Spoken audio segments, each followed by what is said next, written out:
Awane Nyasaye erokamano moloso thuoloni kod kinde okinyi ma jaberani mar mondo mi abed e studio mar Lolwe TV. Ne janeno mar Lolwe TV kama intiere, mokwongo awane Nyasaye erokamano moloso thuoloni kama intiere in jawinjo wadwa. Chunya gombo mondo mi alamo kod Nyasaye, bang'e eka wadhi e Injili mar Jehova. Walami nikech ber Ruodhwa, chunya osedendi kod okinyi ma jaberani. Yie mondo mi gwedh dhako moro kod dichuo kama intiere. Asechingo siro mar buru polo manochung' e nyime jo-Israel, ka jo-Israel nokalo nam makwar, mondo chung' e nyime dhako moro kod dichuo moro mawinjo matek. Nyasaye ma jang'wono yie mondo mi gwedhwa kuom yie e nying Yesu Kristo Ruodhwa. Amina. Gi nyinga iluongo ni Jaote Joseph, awuodo danga, awuodo Kisumu, ang'ato mowar ahero Yesu. Okinyi ma jaberani chunya gombo mondo mi alose gi janeno kod jawinjo mawinjo Injili mar Jehova e Lolwe TV kod Shani. Chunya gombo mondo mi alos kod janeno maneno Lolwe TV kod Shani. Adhi loso e muma matin, muma madhi lose adhi yude fweny 13. Fweny 13 madhi yudo somo wiye malo ondik ni ondiegi ariyo. Muma wuon to wacho niya: Eka ne aneno ondiek moro ka wuok e nam, ne en gi tunge 10 kod wiye, ne en kod tunge 10 kod wiye 7, to nosidho osimbo 10 e tungegi, kendo wich ka wich nondikie nying mayanyo Nyasaye. Aone Nyasaye erokamano ne janeno mar Lolwe TV kama intiere. Adhi wuoyo kuom muma ma ondikie e fweny. Nitiere ondiek moro ma osawore diere pinyni. Dipo kaka ma intiere kod Shani, nitiere wach moro matek ma osebo kolor e dier dalau. Samoro wacho ni oselor e kit ngimani. Nitiere kit gimiluongo ni jasigu. Jasigu ni oselor e piny ka. To jasigu ni osebiro kod weche matek. To gino weche mopogore opogore. To gino weche makedo kod Jehova. Awane Nyasaye erokamano kuom jalo mabiro winja kod sani. Nitiere samoro gima oselor e ngimani. Nitiere gimoro ma oselor e ngimani tipo ka gini kama intie. Ipo ka gini ma ikue kendo miyo ionge kod kue kama intiere. E seche ma ionge kod kue, ipo kiparori. Adhi wuoyo kuom mumano. Mumano wuoyo kuom ondiek ma oa e nam. Nitiere kit Satan ma osechung' sani. Satan ni osewuok kama ne entie. Obed ni en Satan manowuok e nam. Obed ni en Satan manowuok kama nade. Ondiki muma ni gisewuok oko kendo gisebiro. Gimanyo chuo kaachiel kod kijende. Gimanyo yawuoyi kendo gimanyo nyiminewa. Gimanyo ng'at moro ma samoro dak maber dier ode. Kama iwinja e alo kod Shani. Kama iwinja Injili kod Shani kod okinyi ma jaberani. Nitiere gimoro ma Nyasaye chuna ni mondo mi arosie kodi. En gima Jehova osesingo ni ngima dhano e dier pinyni. Nitiere kit Satan ma oselor e pinyni. Satan ni en ondiek marach.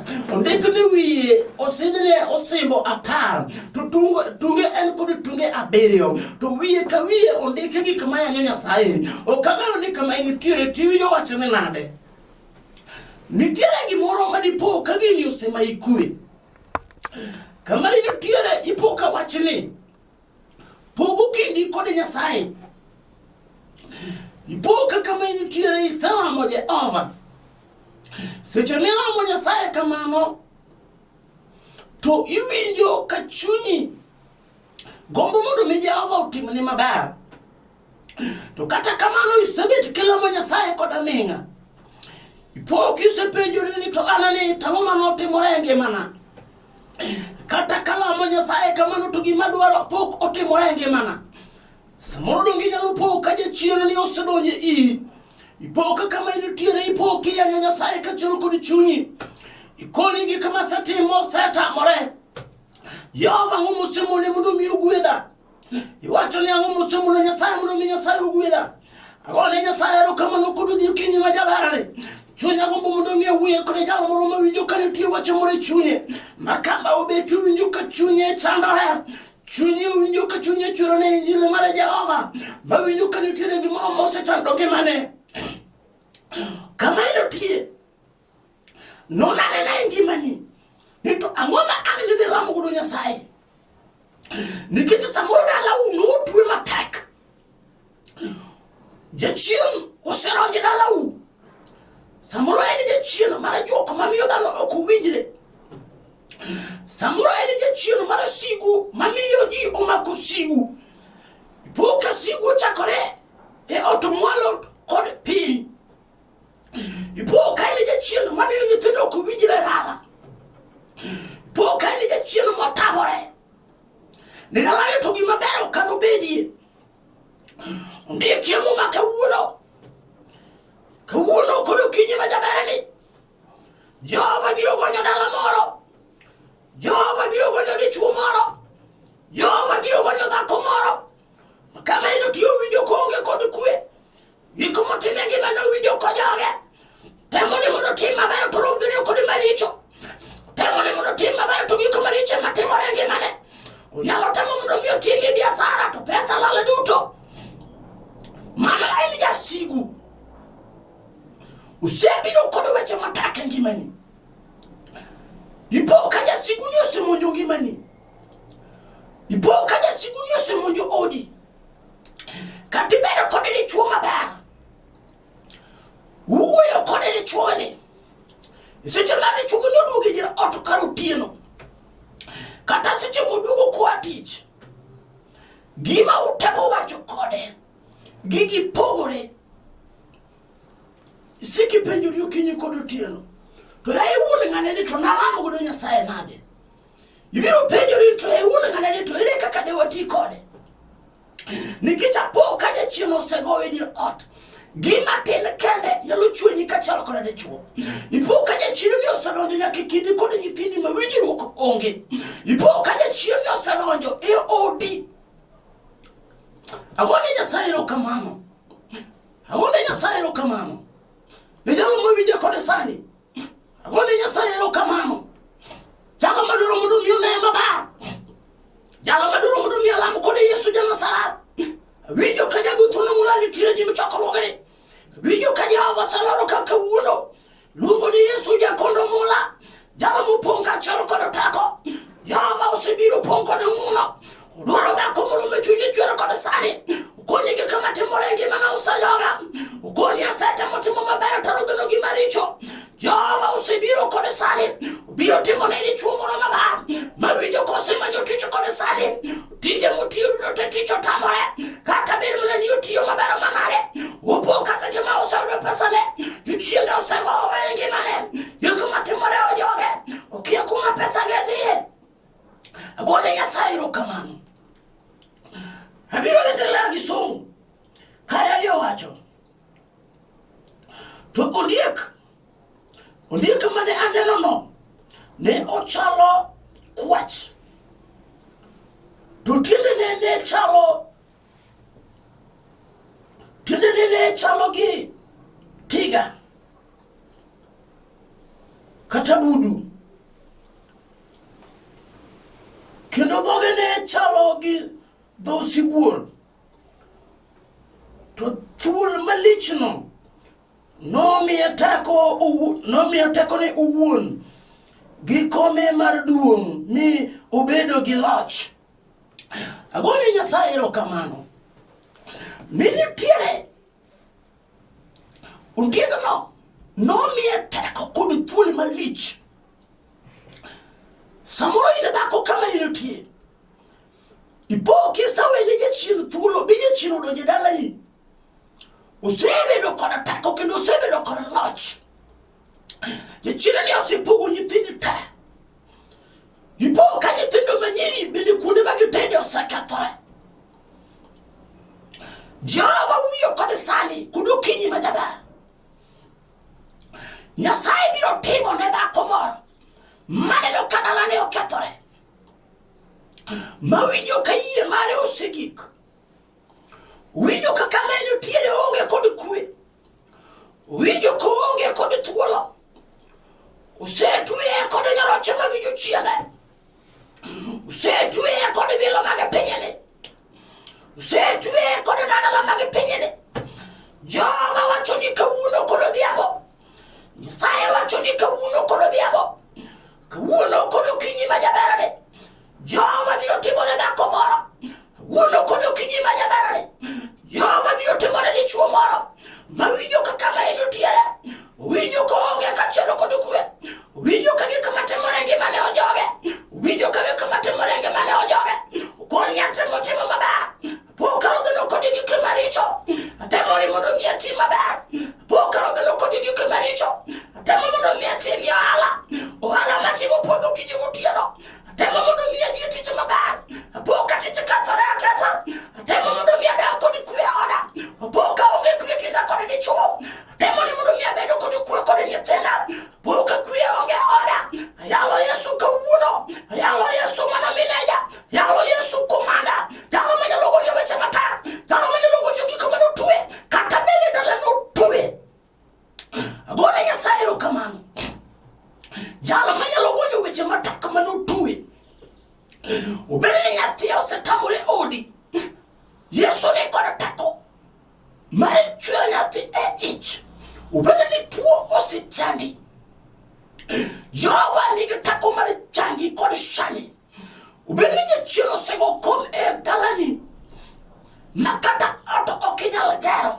Obere ni gin chiende mag laro lo. Joko manotho mag aga wich. Be ginyalo duogo kar midhiambo. Ginyalo bako dala ka gitiengo. Ginyalo yiengo dala matek. Ginyalo yiengo dala matek. Ipoka e wiyo kuwinjira dala. Ipoka nyathi manyotiyo maber. Ipoka tich okethore. Wuone yalo Yesu. Jabu thuon marengema. Jalo manyalo duoko ng'ato matiji okethore. Jalo manyalo duoko dhako more ode. Jalo manyalo duoko geno kawuono. Gone Nyasaye erokamano. Winjo karemo nitiere. Winjo rembi Yesu Kristo bende Nasaret. Ma remo manogolo gik matak. Wache ni boka manochwodo nga Yesu. Boka ni notieko tuoche wate. Wache ni boka manochwodo nga Yesu. Boka ni notieko tuoche wate. Mae momiyo kawuono. Mae momiyo kawuono kinyima jaberane. Seche ma yalo Yesu bende Nasaret. Jehova dwogo nyo dhako moro. Nyasaye dwogo nyo dichuo moro kod shani. Jehova wacho ni ok kiny. Adwaro mondo atimni maber sani. Ire ng'ato mawinjo kaka meno tie. Chunye gombo mondo mi Jehova otimne maber. Adwaro jalo moro mawinjo ka Jehova dwaro timne maber. Winjo ka dak kende oserome. Bedo ni na dichuo dak muni oseromo. Obedo ni nyine dhako dak kendi oseromi. Yidwaro mondo Nyasaye otimni maber kod shani. Jehova dwaro dhako moro. Jehova dwaro dichuo moro. Ma chunye osechwero kod sani. Ang'o wach ni Nyasaye kawuono to okane kadha. Ang'o wach Nyasaye kawuono to ok kadha ka ok itimona maber. Winjo ka Jehova opong' gi ng'wono. Mane luongo ni jago tuune Maria. Nyosocholo joge shaka. Jehova manyalo timone dhako moro. Ma kata bende ohala okethore. Jehova nyalo duoko kendo. Kata bende pesa okumok e lweti. Jehova nyalo duoko kendo. Kata bende pesa okwamo. Ni tiyo to pesa okwamo. Ok nyalo chuli pesa gi. Jehova wacho ni asepong' gi ng'wono. Adwaro jalo moro mawinjo kaka meno tiere opong' kod ng'wono. Winjo ka gik matimore ngimane ojoge. Okoni asetemo timo maber. Tapo karomo kod weche matak. Okoni asetemo timo maber. Tapo karomo kod weche matak. Chunya go mondo mi alame Nyasaye. Kodi jalo mawinjo ka nitie wach moro. Kuom jalo mawinjo ka nitie wach moro. Winjo kaka meno tiere. Winjo ka nitie weche matak. Masando kitenge mane. Winjo kaka meno tie. Winjo ka chunye gombo. Mar mondo mi olame Nyasaye. Winjo ka chunye gombo. Mar mondo mi Jehova okonye ode. Winjo ka chunye gombo. Mar mondo mi Nyasaye okonye nyathine. Abiro yudo muma machielo. Wuok Ecclesiastes 5. Matindo 3. Mumo wono wacho niya, wingo wacho ni rach mar rikni kod kuong'ruok.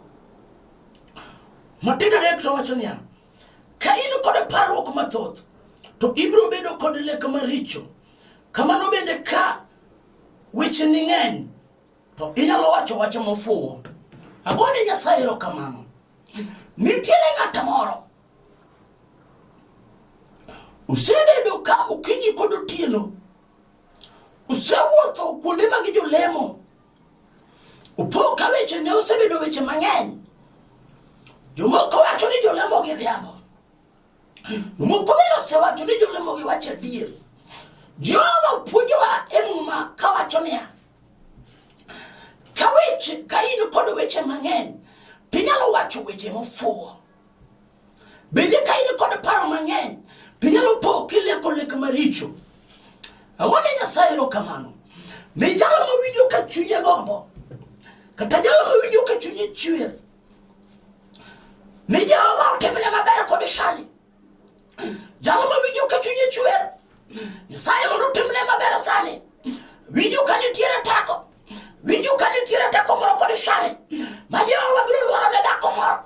Winjo ka nitiere tako moro ma Jehova biro luoro ne dichuo moro. Wuono ni kod okinyi ma jaberni, Jehova osesingonwa gik mabeyo kachalo kod shani.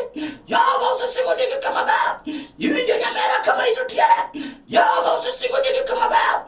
Winjo wadwa kuma inutiere, Jehova osesingo ni gik mabeyo. Maya momiyo kawuono ni kod shani, Jehova dwaro timni maber. Jehova wacho niya, asetingo ni gik mabeyo, ok asingo ni gik maricho. Kata obedo ni weche tek, kata obedo ni neno masira, Jehova osesingo ni gik mabeyo. Doga ni kuom Yesu ma Janesa, waga ni kuom Yesu ma Janasaret. Jamu kuone mola, nyarombo rudhi joki moyie, Jehova biro timo ni maber. Jehova biro golo weche matek. Obedo ni gine kunga madalau, bende gine gik manalam, Nyasaye wacho kod sani, biro golo weche matek. Kata bende dalau mutue, kata bende odi osetue, biro golo weche matek. Biro gonya nyororo kod tudi motui godo. Ang'oe dwaro kuom Yesu. Winjo ka nitie jalo moro ma kama nitiere winjo ka chunye ng'ado ni bura ni an to koro winjore mondo mi atho. Jehova dwaro ng'at ma chunye oseng'ado ni bura, osetemo ohala osetamore, samoro nosomo to tich otamore e ngimane. Jehova wacho ni adwaro ng'at ma chunye oseng'ado ni bura,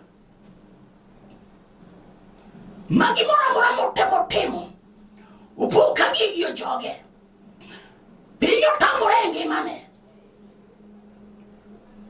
Chunye oseng'ado ni bura, winjo ka nitiere wach moro ma ang' Jehova notimne ng'ato. Winjo ka teko moro oselwar ka, ang' nokonye dala dhako moro. Winjo ka teko oselwar ka, ang' nokonye dala dichuo moro, ang' nokonye miyo moro ma winjo ka kare mar tedo kethore, ma winjo ko onge kod kwe. Jehova nitie ka kod shani. Kidok kuom Yesu ma Janasaret, biwacho ne Jehova ni Jehova sani asebiro ka an iri. Nyasaye ok kal ka ok timona maber. Kang' idok kuom Yesu biwacho niya, Jehova asebiro kawuono kang' ni kal ma ok timona maber. Jehova wacho niya, wachne gima chando chunyi, wuoye kod Yesu misango. Wachne Jehova wacho ma chando chunyi, wuo kod Nyasaye kama intie. Wachne Jehova gima chando chunyi, wachne Nyasaye Jehova tich otamore e ngimana. Wachne Nyasaye ni Jehova adwaro nyathi.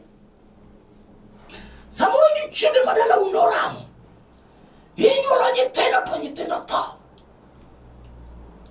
Samoro jochiende madala unoramo, inyuolo nyithindo to lokore raura. Kata obedo na jochiende mag ndurme, ging'eyo Yesu ma Janasaret, ging'eyo Yesu mineja. chunde magneko yuchile gonga Yesu ma Nazareth bonya mano gonyo Paulo gisela hanija punyo wuto mos woto kachelo ko dijo pudirene e kango chope do na moro chunye chwera mondo wara Petro uriona amo yodo ka Petro uriona nemo yogo gedo na orango oko turango dirana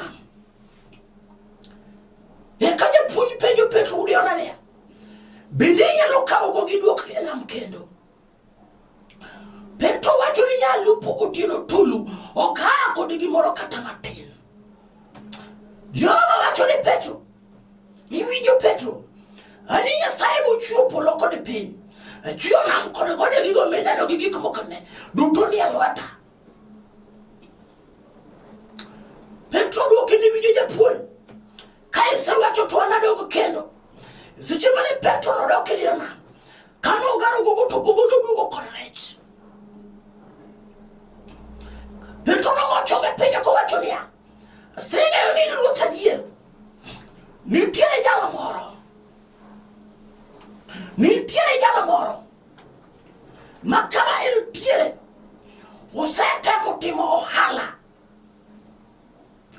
nitiere jalo moro ma kama entiere osetemo dwaro tich poka yie mare oseng'adore kaka yie mare Petro nong'adore seche mane Jehova noduoko yie Petro nong'eni ye Jehova Petro nowacho ni asene ni Nyasaye kare ma Jehova ma yanda winjo kare ma Nyasaye ma yanda winjo luongo na jaburu de ngema dwaro ng'ato moro ma yie mare osegike kona makama entiere winjo ko onge kod yie ukoni asewuotho kunde mag ajuoke ukoni asewuotho kunde mag jolemo nitiere Yesu ma Nazareth luongo na jabumi na jakod shane ubiro waro dhako moro kod shane ubiro waro dichuo moro kod shane ubiro timore dhako moro maber ubiro miyi gima tek machandi Jehova dwaro mondo okonye dalani Jehova dwaro mondo mi okonye odi wuono kod okinyene yalo Yesu komanda yalo Yesu agonya yalo mondo ogonye Paulo kod Sila ubiro gonya dala moro mutwe ubiro gonya dhako moro mutwe iwinjo kama entiere go chonge piny kod shane winjo karemo salema marundo lamu kod Jehova winjo karemo salema maralamu kod Osana winjo karemo nogo uselwore nyime chokorwagane marundo mialamu kod Yesu mineja ubiro gonya weche matar kata beni inutwe kata beni inutwe kata beni dalani utwe kata beni nyithindo kata beni ala ukwamo Yesu nitine kawuono biro timoni maber kama inutie Gochoge pedi mo nella Jehova. Wuoko ni Nyasaye kuom gimera wano. Winjo ka Jehova seponga kod shani. Odoro no timne dhako moro maber. Jehova no timone dichuo moro maber kod shani. Asego ni ero kamano. Nyingi mano kod teko mondo mi duong. Jehova yie mondo mi para dhako moro. Jehova yie mondo mi para dichuo moro. Jehova yie mondo mi gwedha ng'ata moro. Ma chunye chwero kuom waro kumana nengo. Ma chunye chandore kuom ngimane. Ma osebedo ka thagore kod shani. Jehova konye dala moro. Ma jopiny no kato. Jehova gwedhi ohala moro. Moro mosekethore kod shani. Jehova paro ni rombi. Nyasaye ma jang'wono. Chunya osegone ni erokamano. Timne maber kuom yie. E nying Yesu Kristo Ruodhwa. Amina. Agone Nyasaye erokamano. Moloso thuoloni kod kinde. Ane jatich kodu, jaote Joseph, awuodo danga. Ang'ato mowar ahero Yesu. Ne kama intiere, kadipo ni nyalo dwara, to anyalo dore e namba na 0723 93 30 69. Ama Airtel mara 0101 93 30 69. Nyasaye ma jang'wono kama intiere, chunya ne gombo mondo mi ogwedhi janeno, kendo Nyasaye ne chunya gombo mondo mi ogwedhi jotich Nyasaye magwa mawalemo godo. Mokwongo to Nyasaye na gombo ni mondo mi ogwedhi na mama na kama intiere. Ong'ato mosebedo kochung' kodwa e lamo nyaka wachopo kuma wantiere ni.